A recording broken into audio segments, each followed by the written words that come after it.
It's a Minimalist Monday edition of Optimal Finance Daily, episode 1774. What You Should Know About Index Funds by Kumiko of thebudgetmom.com. And I'm your host and personal finance enthusiast, Diana Merriam. Happy Monday and happy Martin Luther King Jr. Day. This is the show where I read to you from some of the best personal finance blogs on the planet, sometimes a little too enthusiastically. And I'm going to enthusiastically jump right into our next post as we optimize your life. What You Should Know About Index Funds by Kumiko of thebudgetmom.com. Social Security was never meant to be the primary source of retirement income for people. But unfortunately, many who retire do just that. It's important to invest for retirement. And you might want to consider an index fund, which is one of several options for you. Back in 1975, John Bogle unveiled the first index fund, and very few people could have predicted the investing revolution that would follow. In the last 40 plus years, index funds and ETFs, or exchange-traded funds, have grown immensely popular, taking nearly half of all U.S. investing dollars. Whether you're new to investing or a seasoned veteran, index funds are one of the best investment vehicles on the market today. Let's take a look at what index funds are and the advantages that they offer investors. What is an index fund? Index funds are pools of investments that track a particular market index. For example, the S&P 500 index funds track the S&P 500 index. There are separate index funds for each type of market index. Here are a few of the most popular market indexes for index funds to track: Dow Jones Industrial Average, NASDAQ Composite Index, Russell 1000 Index, Russell 2000 Index, 10-year Treasury Note Yield Index, 30-year Treasury Bond Yield Index, Gold or Silver Index, and Oil Index. Index funds are designed to match the performance of whichever index they're tracking. So if the S&P 500 is up 12% for the year, the S&P 500 index funds will have a very similar return, minus expense ratios or broker's fees. They can also perform better or worse than the average, depending upon the ratio of each stock held. How do index funds minimize risk while cutting costs? Index funds offer two huge benefits. They reduce your risk and your expenses. Let's take a look at why that's the case. Minimizing risk. Do you know why index funds are considered one of the best ways to reduce your risk as a stock market investor? Because when you invest in individual stocks, your success or failure is entirely wrapped up in one company's performance. But as an index fund investor, you're essentially betting on the economy as a whole. Here's a way to picture it. When you invest in an S&P 500 index fund, it's no problem if one of the stocks drops significantly. As long as the overall market rises, then your portfolio should increase too. Over time, many investors have found it to be a good bet. The S&P 500 has averaged an annual return of nearly 10% since it started back in 1957. Cutting costs. Index fund investing is often called passive investing. With an actively managed fund, managers have to make decisions about what stocks will be part of the investment portfolio. With an index fund, they simply track a market index. Because of this, they don't need to pay fund managers to pick the stocks to make up the fund. Because it's not actively managed, index funds can offer much lower expense ratios than the typical actively managed fund.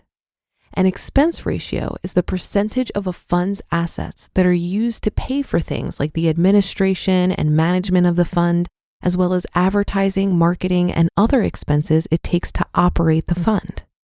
While actively managed mutual funds generally charge from 0.5% to 1.5%, index funds often have ratios below 0.2%. you're basically saving about 2 to 7 times in expenses. Why fund expenses matter. The expense differences described might seem minimal, but they can make a big difference over time. For example, let's say that you invest $500 per month in both an index fund and a mutual fund over 30 years. Let's also assume that both funds net you a 10% annual rate of return, but the index fund has an expense ratio of 0.15% and the mutual fund's expense ratio is 0.9%. That's a difference of 0.75%.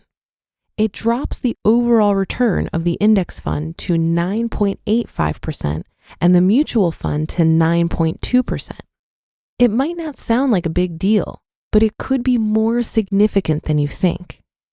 Using the compound interest calculator from investor.gov, we would see that the index fund would grow to $967,000 over 30 years.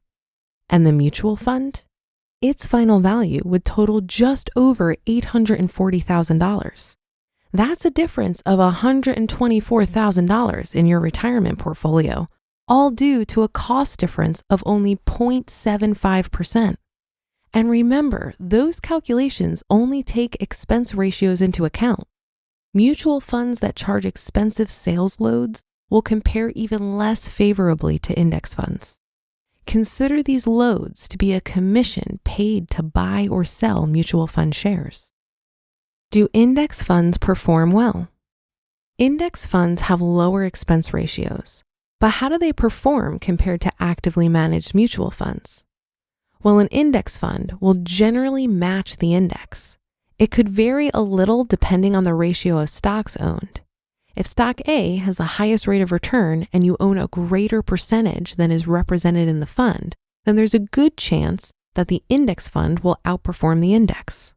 However, SPIVA statistics shows 82.14% of actively managed funds have underperformed the S&P 500 over the past 5 years. So outperforming the market is the exception rather than the rule.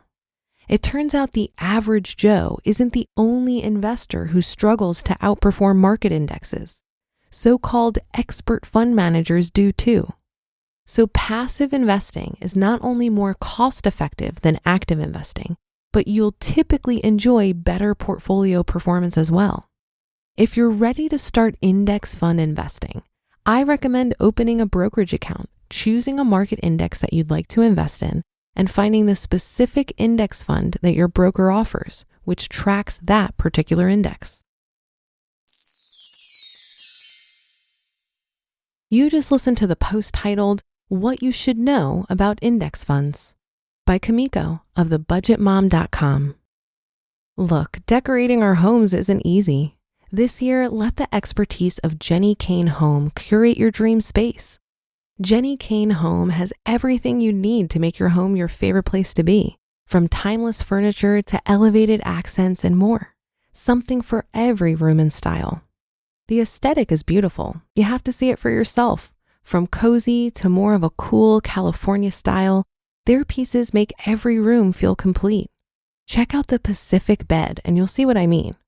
With classic colors like ivory and charcoal and timeless fabrics that work with any bedroom style, the Pacific bed is a piece you'll have for years to come. And it'll evolve with any design choice. And if you can't get enough of Jenny K, join Jenny K Rewards. Get exclusive perks and benefits like birthday surprises and early access to new launches. Plus, earn up to 10% back on all purchases. Join today and you'll get 100 points. Create the space you'll never want to leave at jennyk.com. Get 15% off your first order when you use code OFD at checkout. That's 15% off your first order, jennikayne.com, promo code OFD.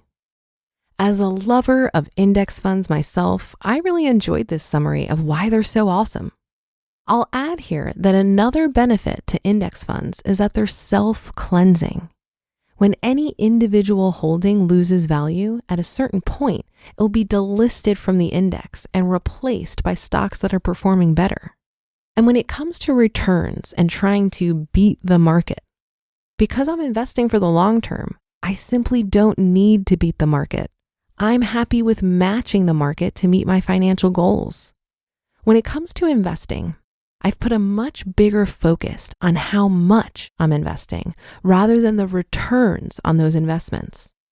Think of it this way. Let's say there's a super savvy investor who hits big with a 50% return on his $100 investment. He ends the year with $150. It's a fantastic return. But I will still make out better with my market matching 10% return if I invest $150. I'll end the year with $165. I'm passive about the actual investing part, but I'm very active in the areas of increasing my income and reducing my expenses. This is the aspect of money management that I have the most control over, so I feel that it's worth the majority of my time. I also think keeping things simple makes my strategy more sustainable as it allows me to be consistent. I focus on fully funding retirement vehicles and keeping a healthy emergency/opportunity fund. It might not sound as sexy as optimizing short-term investment returns, but it's guaranteed to help me reach my long-term financial goals. Even Warren Buffett is on board with index funds. He says, quote, "A low-cost index fund is the most sensible equity investment for the great majority of investors. By periodically investing in an index fund, the know-nothing investor can actually outperform most investment professionals," end quote. That's a wrap for another Monday show. Have a great rest of your day and start to your week. And I'll be back tomorrow where your optimal life awaits.